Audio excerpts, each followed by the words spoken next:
Bonjour à tous, merci d'être connectés.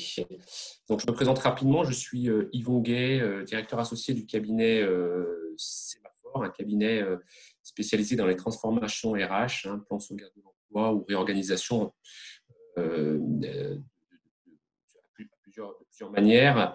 Donc, comme vous le voyez en fond d'écran, il y a plusieurs logos qui apparaissent puisque vous avez été invité à ce JT par votre cabinet comptable. Le JT est organisé par le groupement national Différence dont votre cabinet comptable fait partie.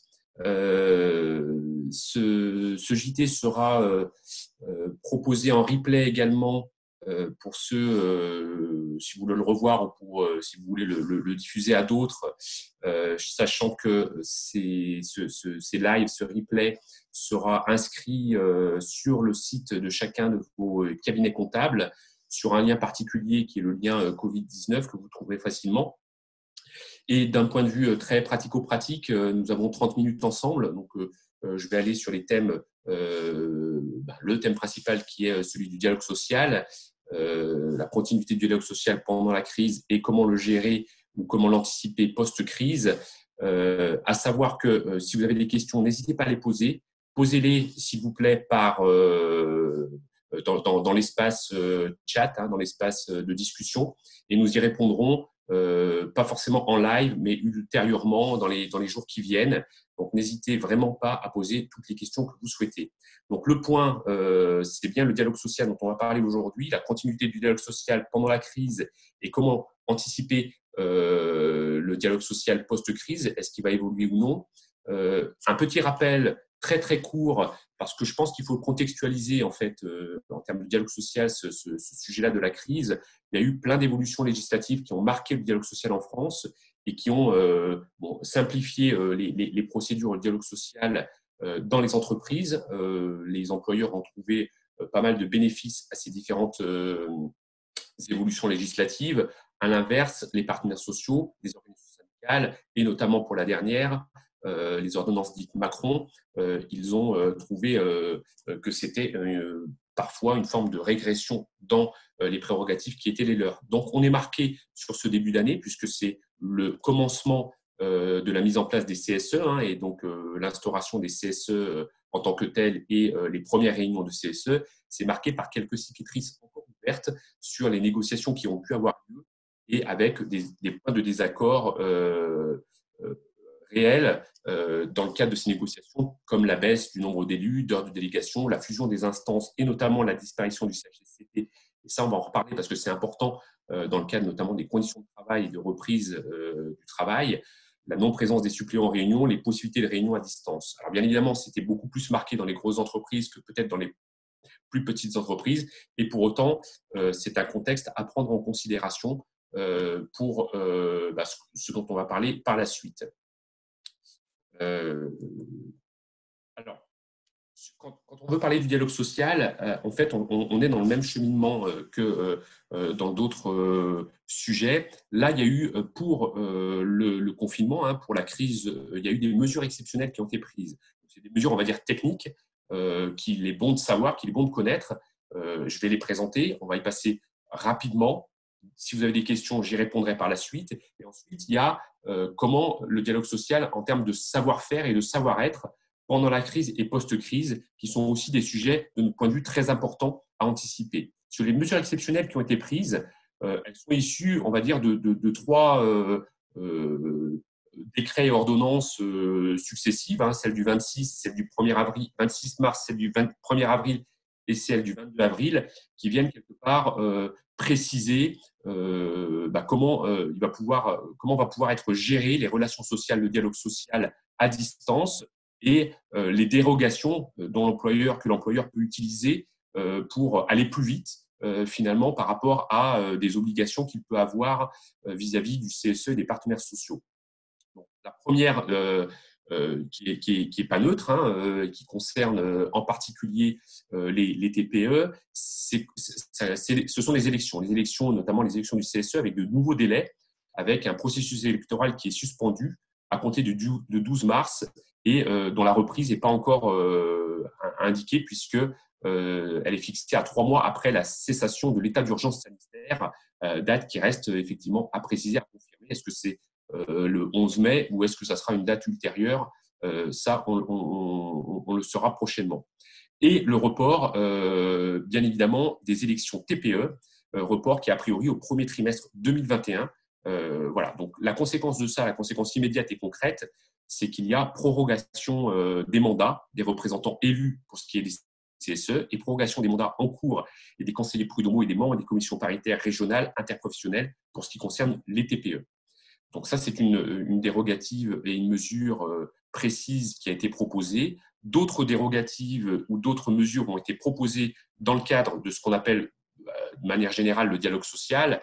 C'est sur les réunions à distance. Alors, bien évidemment, dans la loi Macron, il était possible déjà de faire des réunions à distance, mais elles étaient limitées à 3 par an. Et là, aujourd'hui, il a été précisé que pour l'ordre du jour, rien ne change, puisque c'est toujours avec le secrétaire du CSE qu'il faut le concocter. Bon, en l'absence de réponse du secrétaire, de multiples raisons, l'ordre du jour peut être fait de manière unilatérale. Et là, ce qui change énormément, c'est que le nombre de réunions pouvant être tenues par visioconférence n'est plus du tout limité. Et ce qu'on voit, effectivement, c'est qu'elles se passent presque par visioconférence et qu'en plus, il y en a beaucoup qui s'enchaînent puisque on est quasiment, de ce que je sais, sur un rythme de 1 réunion du CSE par semaine actuellement.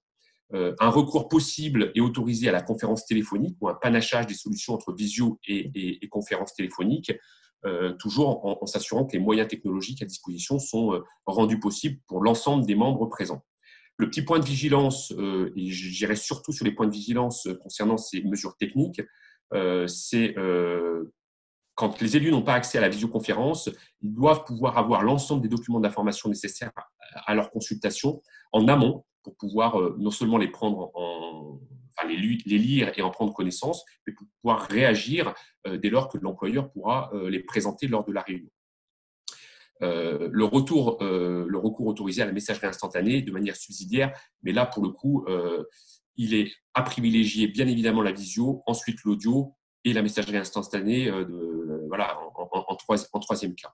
Donc, réunion à distance rendue possible et de manière illimitée. Se pose du coup la question du rendu d'avis, forcément. Et ce rendu d'avis, il peut être du coup à main levée, tel que ça peut être le cas d'ailleurs dans les réunions de CSE physiques, ou il peut être à bulletin secret demandé par le CSE. Là, il faut garantir l'anonymat du scrutin.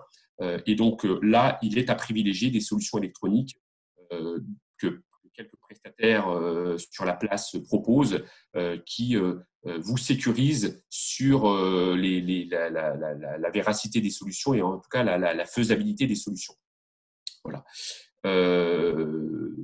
Point de vigilance également sur l'établissement du procès-verbal. Ça reste de la compétence du secrétaire de l'instance, du secrétaire du CSE, sinon du secrétaire adjoint si le secrétaire n'est pas là ou s'il ne peut pas. Et sinon, pensez bien à désigner un secrétaire de séance. Mais là, finalement, on est sur les mêmes considérations que lorsqu'on faisait précédemment des CSE physiques. Sur les absences, là, pareil, on rappelle quelque part le mécanisme légal, notamment sur les procédures d'information, consultation et les suppléances. Rappelons-nous que les suppléants ne sont plus nécessairement dans les CSE, donc le mécanisme de suppléance doit être bien pensé dès lors que un titulaire ne se porte pas présent. Il faut penser à inviter son suppléant. Sachant qu'il peut être proposé aux représentants du personnel dont le contrat de travail est suspendu de tout de même participer aux réunions de CSE à distance. Voilà. Donc, ce n'est pas parce que le contrat de travail est suspendu qu'il ne peut pas participer au CSE à distance, puisque son mandat, lui, que son contrat de travail soit suspendu ou non, reste de plein exercice. Et donc, d'ailleurs, ses heures de délégation, tout autant. Rappelons, mais ça c'était déjà le cas, aucun quorum n'est fixé par la loi pour l'adoption de résolutions. Point de vigilance sur l'absence d'un ou plusieurs représentants de la direction. Voilà, en cas de maladie, le contrat de travail, lui, est suspendu et la réunion ne pourra valablement pas être présidée par la personne concernée. Voilà. Donc, pensez, c'est ce qu'on met avec le petit petite cône avec le chat, pensez à votre bras droit qui, lui, ne serait éventuellement pas malade et pensez donc du coup à mettre à jour les délégations de pouvoir. Voilà. Ça serait dommage que vous preniez des décisions d'urgence dans une réunion et qu'il vous soit retoqué le fait que le président de séance voilà, n'a pas les pouvoirs pour le faire, soit parce qu'étant malade, soit parce qu'elle n'ayant pas eu la délégation nécessaire. Alors, les accords d'entreprise, parce que ça, on parle du CSE, des informations, consultations, des rendus d'avis, certes, mais il y a un sujet majeur qui est celui des accords d'entreprise et de la négociation en entreprise. Et là, pour le coup, ça reste malgré tout les prérogatives des organisations syndicales, pas nécessairement du CSE ou du CSE dans certaines manières, notamment pour les petites entreprises ou dans des circonstances particulières. La négociation voilà, donc est rendue plus facile. Hein, l'employeur, notamment pour ce qui est des congés payés voilà, ou des jours de repos, voilà, peut imposer un certain nombre de choses.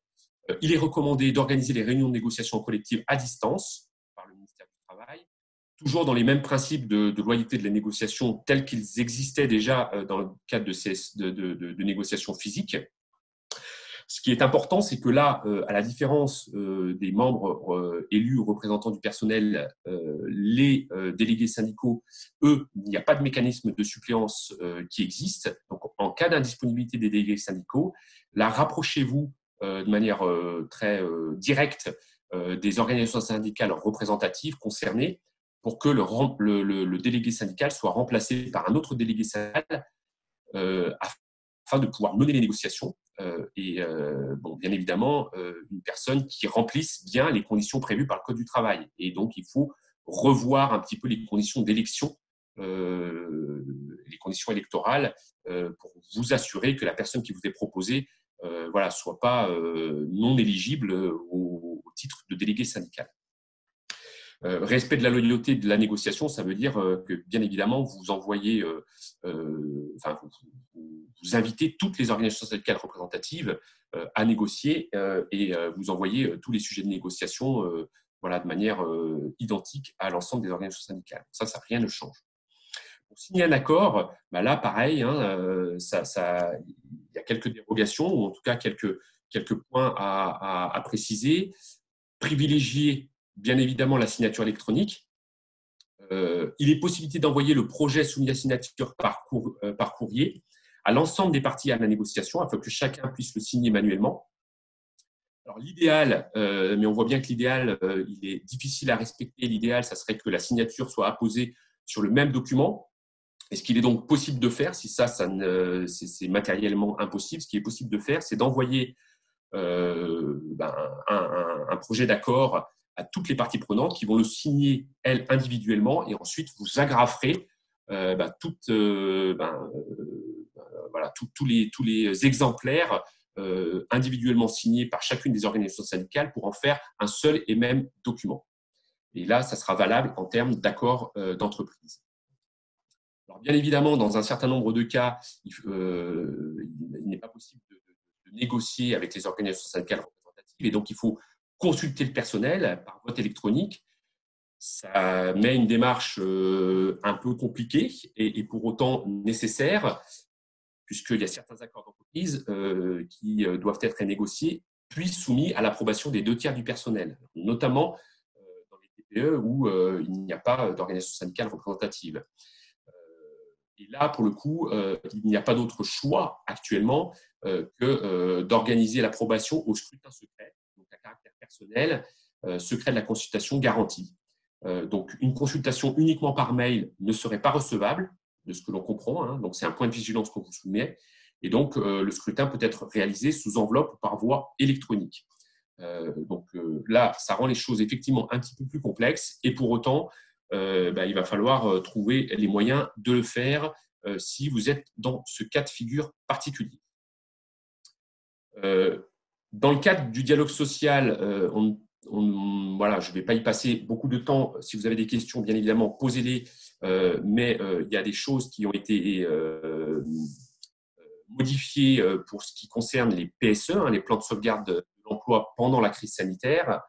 Alors, voilà, on va dire qu'il y a 4 cas. Le premier cas, c'est des procédures qui ont été achevées et donc les directs ont instruction de continuer à prendre les décisions d'homologation. Le deuxième cas, c'est les procédures qui sont en cours d'information-consultation. Et ce qui est dit, c'est si le déroulement peut être normal, et on voit que c'est quand même compliqué d'avoir un déroulement normal. Vous avez vu dans la presse qu'il y a quelques gros cas qui ont fait un peu de retour en arrière là-dessus. C'est un déroulement normal, faisons le déroulement normal. Sinon, il est possible de négocier et de signer un accord de méthode pour suspendre la procédure, soit ou sinon de recueillir l'avis des organisations syndicales représentatives et du CSE par mail pour suspendre la procédure, ou alors même l'employeur pour suspendre de manière unilatérale la procédure. Suspendre voudrait dire quoi? C'est éventuellement la reprendre après la crise ou éventuellement la faire différemment. Donc voilà, cette possibilité existe. Si l'entreprise s'apprête à lancer un PSE, là, pour le coup, il est recommandé par le ministère du Travail de fortement repousser cette annonce. Alors, ça, c'est d'autant plus vrai que, effectivement, les pouvoirs publics ayant proposé plein de moyens financiers, économiques, de soutien à l'économie et aux entreprises, cette préconisation, voilà, elle va dans ce sens. Et le dernier cas de figure, c'est pour les dossiers déjà validés. Donc, il appartient aux entreprises de mettre en œuvre le PSE en adaptant éventuellement le calendrier d'exécution. Sur les autres points, et là c'est pareil, je vais simplement préciser les points de vigilance de notre part, bien évidemment. Les ruptures de la période d'essai, excusez-moi, il manque période, est en principe libre. Il n'a pas à être motivé. Le point de vigilance étant que est-ce qu'on ne pourrait pas être taxé d'une rupture dite abusive si effectivement on n'a pas été en mesure d'apprécier les qualités professionnelles. Donc attention à cette rupture de période d'essai. La rupture conventionnelle, rien ne l'interdit non plus. Par contre, il va y avoir une difficulté de tenir les entretiens physiques avec le salarié. Et là, on pense que la directe, compte tenu de ce qu'on a dit précédemment, voilà, du fait que l'État a mis des moyens à disposition des entreprises, la directe sera très regardante pour pas que ça soit un PSE déguisé. Alors, elle l'était déjà par le passé, elle le sera d'autant plus dans cette période-là. La rupture pour cas de force majeure, compte tenu des mesures prises par le gouvernement, ça nous semble difficile à tenir ce sujet-là, ce qui n'a pas forcément été le cas dans des autres crises précédentes, type H1N1 de mémoire. Et les licenciements, ils ne sont pas interdits. Donc, ça reste possible avec, par contre, des procédures avec des entretiens préalables qui pourraient faire l'objet d'un report à la demande du salarié ou de l'employeur. On voit bien que, quelque part, de tenir des réunions physiques sur ce sujet-là risque d'être compliqué et le salarié lui-même va avoir des difficultés à se faire accompagner par un représentant du personnel ou par un collègue lors de ces entretiens-là. Salarié protégé, il y a une instruction particulière pour justement la procédure d'enquête contradictoire qui a été proposée. Et pour les licenciements disciplinaires, pareil en termes de points de vigilance sur les entretiens à tenir. Par contre, il faut respecter les délais de prescription applicables au plus tard dans les 2 mois suivant la connaissance des faits fautifs. Sinon, on passe ce délai et donc la procédure disciplinaire en tant que telle ne pourra plus être reconnue. Alors là, c'était les mesures techniques dans le cadre du dialogue social, en tout cas celles qui ont été proposées dans les 3 dates et dans les 3 ordonnances et décrets que je vous ai précisés en amont. C'est du savoir. Ensuite, bien évidemment, le dialogue social, c'est principalement du savoir-faire et du savoir-être. Dans le dialogue social et dans la relation sociale.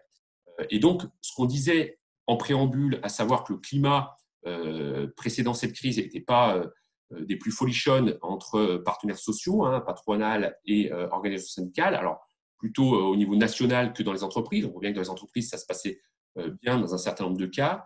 Là, on voit que si au départ, il y avait une forme de consensus, ce que j'appelle l'acte 1, à l'annonce des mesures, où on voyait même que patronat et organisations syndicales se tweetaient pour se féliciter des prises de position des uns et des autres. Très vite, on est revenu sur des phénomènes de crispation, de confrontation et d'opposition. Sur l'acte 2, sur les négociations du chômage partiel ou des mesures unilatérales, ça a parfois été difficile avec des oppositions fortes entre organisations syndicales et employeurs, notamment sur la compensation ou non du chômage partiel, sur les rémunérations, sur les primes. L'acte 3, sur les dispositifs de reprise, et on est aujourd'hui là-dessus pour la sortie du confinement. Là également, il y a de l'incompréhension, voire un peu de conflit On voit, alors je ne vais même pas parler que de Amazon, hein, qui fait, voilà, qui fait les choux gras de la presse, mais dans bon nombre d'entreprises, c'est des sujets un peu de tension sur les dispositifs de reprise et pourquoi on reprend alors que l'activité n'est pas considérée comme une activité vitale dans le cadre du confinement, pourquoi on reprend aussitôt et pourquoi on reprend aussi largement. Et l'acte 4, sur le post-crise, il y a des points de vue déjà qui sont divergents entre il va falloir travailler plus, il va falloir revoir le calendrier social, il va falloir voilà, est-ce que l'activité est vitale et pas vitale? Donc voilà, on voit bien que quelque part, ce sont des sujets de tension. Alors, la réalité dans les TPE et les PME, elle est peut-être d'une autre nature, hein, où on voit aussi que certains collectifs de travail font corps avec l'entreprise, avec un grand E, et ça, c'est une bonne chose. L'entreprise revient au cœur du village dans sa fonction première, mais pour autant, on est tous un peu marqués par l'ambiance globale qui pourrait avoir une certaine influence sur le corps social. Nous, ce qu'on dit, c'est que le dialogue social sur la partie savoir-faire et savoir-être va nécessairement passer par la confiance. Bon, ça, j'enfonce peut-être une porte ouverte, mais encore plus aujourd'hui que peut-être hier. Confiance, bien évidemment, ne veut pas dire d'être d'accord sur tout, et confiance impose la transparence, le respect, la bienveillance et la continuité. C'est pas confiance et confiance, ça ne va pas pouvoir être comme ça, quand bien même vous êtes peut-être un manager leader, un manager charismatique.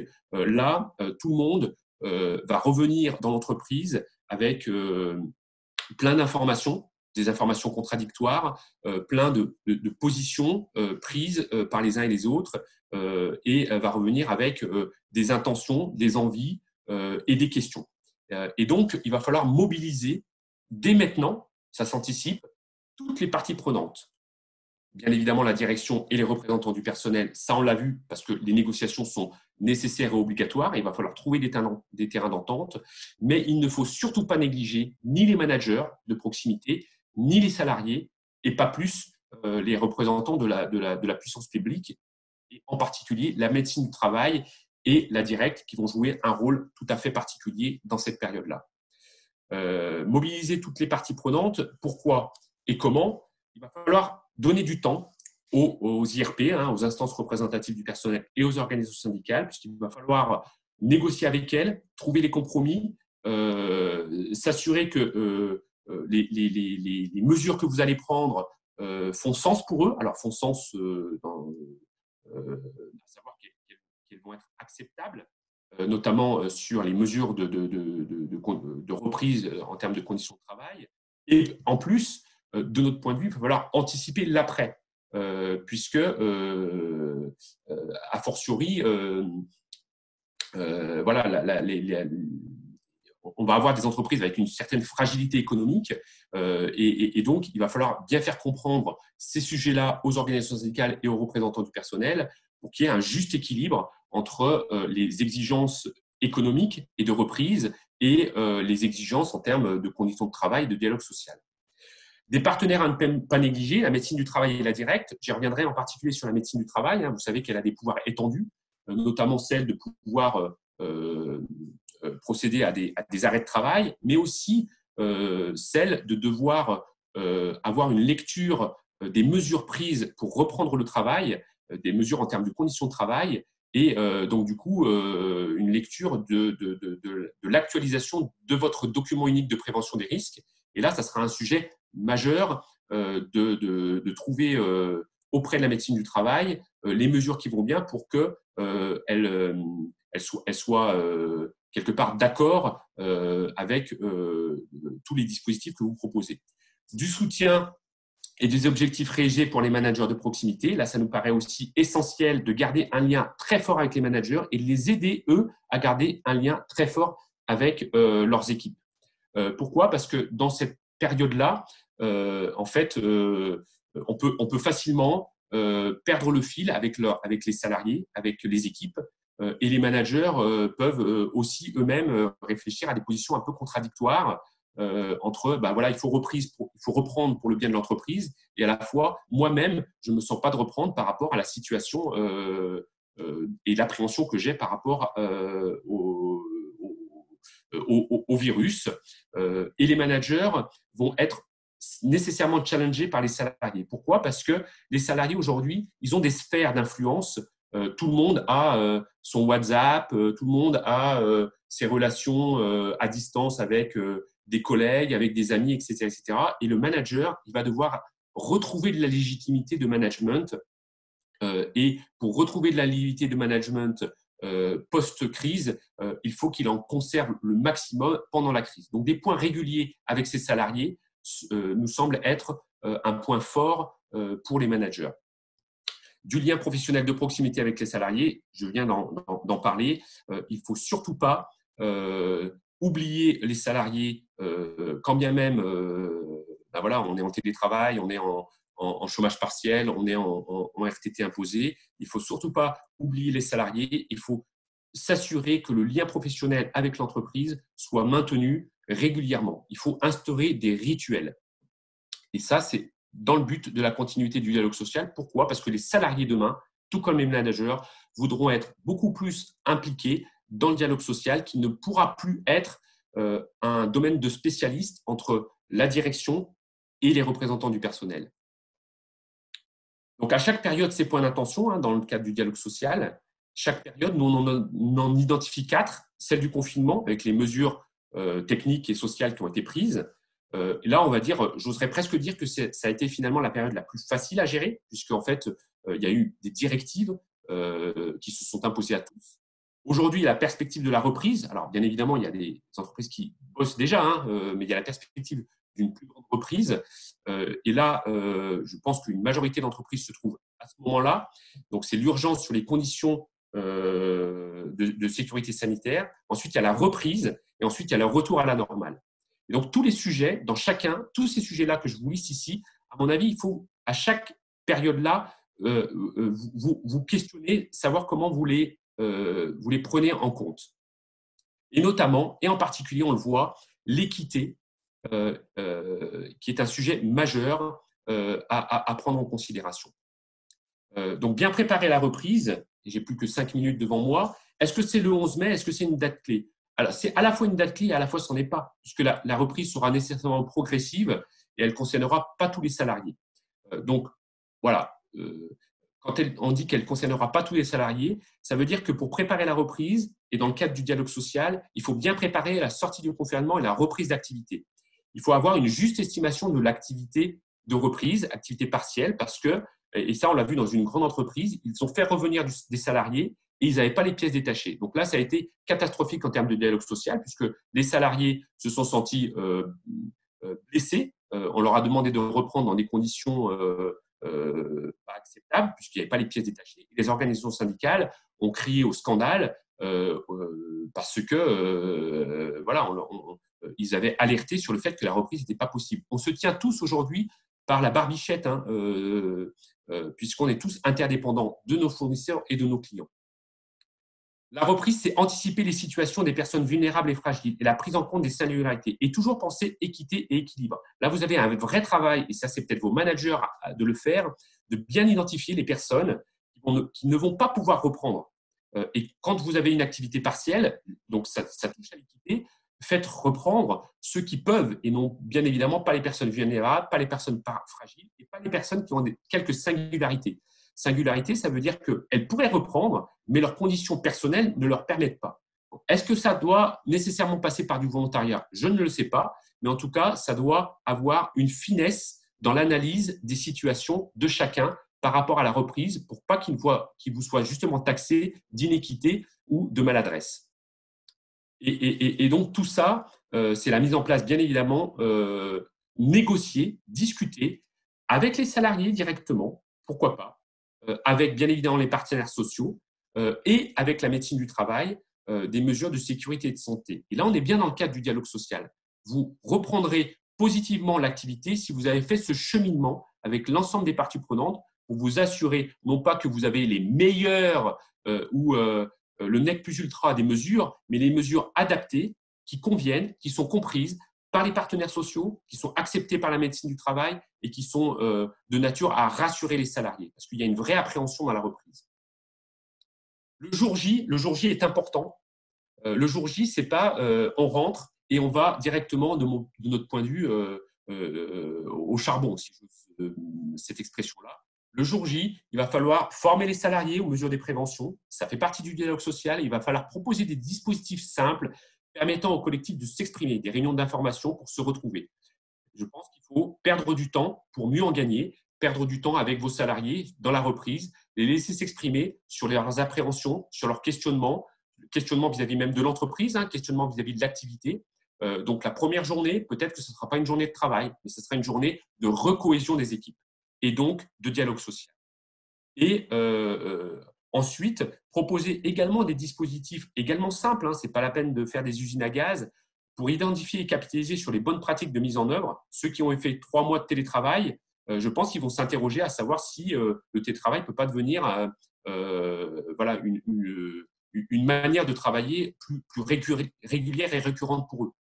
Proposer un cadre collectif pour réinterroger jusqu'à même le sens au travail, voir votre projet d'entreprise dans sa dimension sociale et dans sa dimension environnementale. J'oublie pas, bien sûr, les exigences économiques, mais les salariés, quand ils vont revenir, ils vont se poser ces questions-là. Donc, si vous ne les mettez pas sur la table, vous allez créer un fossé entre eux et vous, et ça sera difficile pour les motiver et pour les mobiliser vers les exigences économiques et les exigences d'activité qui seront aussi les vôtres. On est vraiment sur une conduite du changement à opérer. Et faisons attention, celui qui va vous dire « oui, bingo, j'accepte tout de suite », attention à ce que dans 3 mois, ils ne reviennent pas en arrière. Et donc, il y en aura identifié ceux qui sont dans le déni, ceux qui sont dans la résistance, ceux qui sont moteurs dans ce changement, quelque part, qui est le vôtre, avec l'ensemble des parties prenantes de l'entreprise, salariés, managers, organisations syndicales et bien évidemment direction. Donc, il faut partager sur les enjeux du court, du moyen terme et donner la vision à long terme. Il faut partager, prendre du temps de partager et il faut proposer un juste équilibre entre les exigences économiques et les considérations sociales, au risque de créer une rupture et une cassure entre le collectif de travail, la direction et les managers. Les managers eux-mêmes vont se poser ces questions-là. Donc voilà. Tout le sujet du dialogue social, c'est de retrouver la cohésion d'ensemble pour un projet commun. Alors, chose que vous faites ou que vous avez eu fait, mais qui nous semble être primordiale pour réaborder sereinement la reprise du travail de manière partielle, avec les bonnes personnes, au bon moment, aux bons endroits et de manière assez concertée. Il est midi, et, il m'était donné une demi-heure. J'aurais bien parlé une demi-heure de plus. En tout cas, je vous remercie de votre attention. Sachez que voilà, ce temps-là peut être mis en replay sur le site de vos cabinets et que le prochain JT, c'est mardi prochain, 5, sur le management et le confinement, comment manager à distance aujourd'hui et demain.